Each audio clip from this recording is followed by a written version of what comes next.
할렐루야. 하나님의 말씀과 함께 주님과 동행하는 복된 날 되시기를 바랍니다. 오늘 하나님의 말씀은 디모데전서 3장 1절에서 13절 말씀입니다. 제가 1절로 7절까지의 말씀을 봉독합니다. 미쁘다 이 말이여 곧 사람이 감독의 직분을 얻으려 함은 선한 일을 사모하는 것이라 함이로다. 그러므로 감독은 책망할 것이 없으며 한 아내의 남편이 되며 절제하며 신중하며 단정하며 나그네를 대접하며 가르치기를 잘하며 술을 즐기지 아니하며 구타하지 아니하며 오직 관용하며 다투지 아니하며 돈을 사랑하지 아니하며 자기 집을 잘 다스려 자녀들로 모든 공손함으로 복종하게 하는 자라야 할지며 사람이 자기 집을 다스릴 줄 알지 못하면 어찌 하나님의 교회를 돌보리요. 새로 입교한 자도 말지니 교만하여져서 마귀를 정죄하는 그 정죄에 빠질까 함이요. 또한 외인에게서도 선한 증거를 얻은 자라야 할지니 비방과 마귀의 올무에 빠질까 염려하라. 아멘. 이 말씀으로 예수를 바라보라 라는 제목으로 하나님의 말씀을 증거합니다. 교회는 주님을 사랑하여 주님의 명령에 따라 모이는 곳입니다. 그래서 주님을 닮아가는 것, 주님이 우리 신앙의 목표가 되십니다. 주님을 믿는 우리 모두는 성장하고 주님이 기뻐하는 삶을 살기 위해 수고와 훈련이 필요합니다. 여러분은 성장하는 그리스도인이 되기를 원하십니까? 더 주님을 닮아가며 범사에 주님에게까지 자라가기를 원하고 계십니까? 여러분에게서 영적으로 성장하기를 원하는 마음이 있다는 것은 선한 일입니다. 1절 말씀입니다. 미쁘다 이 말이여 곧 사람이 감독의 직분을 얻으려 함은 선한 일을 사모하는 것이라 함이로다. 바울은 미쁘다 이 말이여 라고 말하며 주의를 집중시킵니다. 이 말은 신뢰할 수 있는 참된 말이라는 것입니다. 여기 사모하다라는 것은 자신의 마음에 어떤 것을 두다라는 뜻인데, 감독의 직분을 얻으려는 것은 영적으로 성숙한 자가 되는 것이며 그 마음에 선한 일을 두는 것입니다.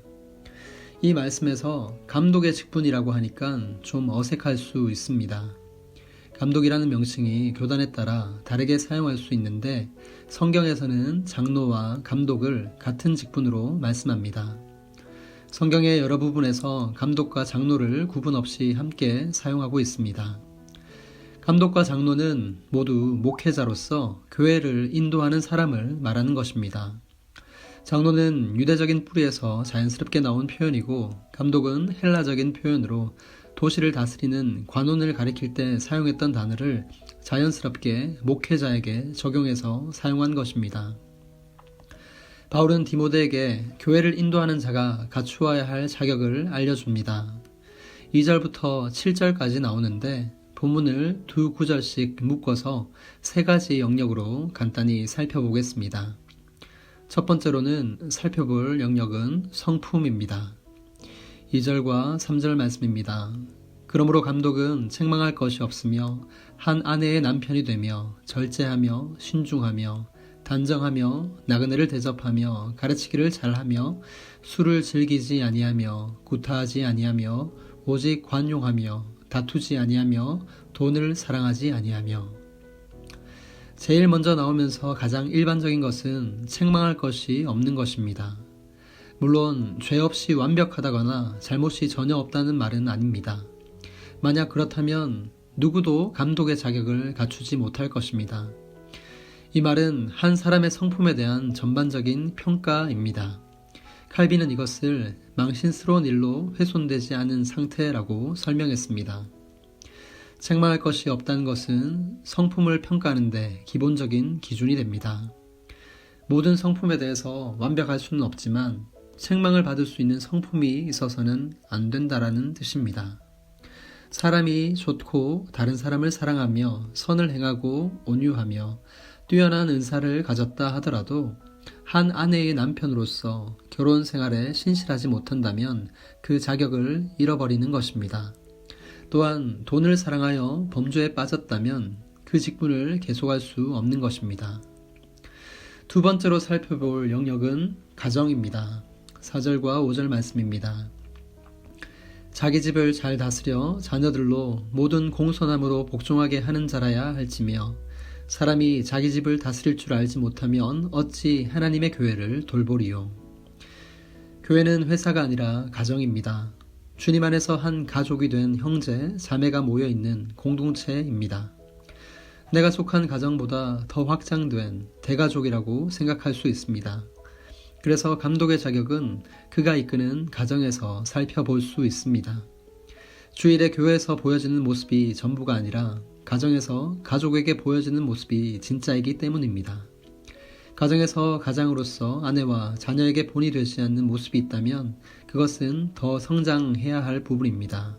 고치고 자라가야 합니다. 세 번째로 살펴볼 영역은 교회와 사회입니다.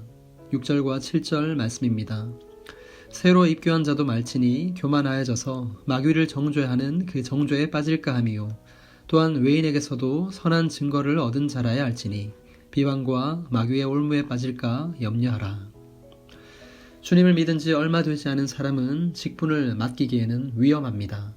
교회는 물론 그 사람에게도 도움이 되지 않습니다. 쉽게 교만하게 되어서 죄에 빠질 수 있기 때문입니다. 교만은 정말로 빠지기 쉬운 덫과 같습니다. 그래서 어느 정도 신앙의 연륜이 있어야 합니다. 복음을 깨닫고 복음에 합당한 삶을 사는 것은 하룻밤에 되는 것이 아닙니다. 영적으로 성숙한 인도자가 되려면 더더욱 시간이 필요한 것입니다. 또한 감독은 교회를 넘어 사회에서도 좋은 평판을 얻어야 합니다. 믿지 않는 사람으로부터 칭찬받는 사람이어야 한다는 것입니다. 교회 인도자로서 책임은 단순히 교회 안에서의 책임이 다가 아닙니다. 교회의 역할을 교회에서뿐만 아니라 세상으로 뻗어나가야 합니다. 그래서 감독은 세상으로부터 좋은 평가를 받는 사람이어야 하며 세상에 다가갈 수 있는 사람이어야 하는 것입니다. 본문을 통해 감독의 자격에 대해서 성품, 가정, 교회와 사회 이렇게 세 영역으로 생각해 보았습니다. 우리는 교회를 인도하는 사람을 세울 때 그 자격에 대해서 무엇을 중요하게 생각해야 하는지를 알 수 있습니다. 그것은 다름 아닌 능력이 아닌 바로 인격입니다. 인기가 아니라 인격입니다. 외모가 아니라 인격입니다. 가진 것이 아니라 인격입니다. 인격을 통해 영적으로 성장한 사람을 알 수 있습니다.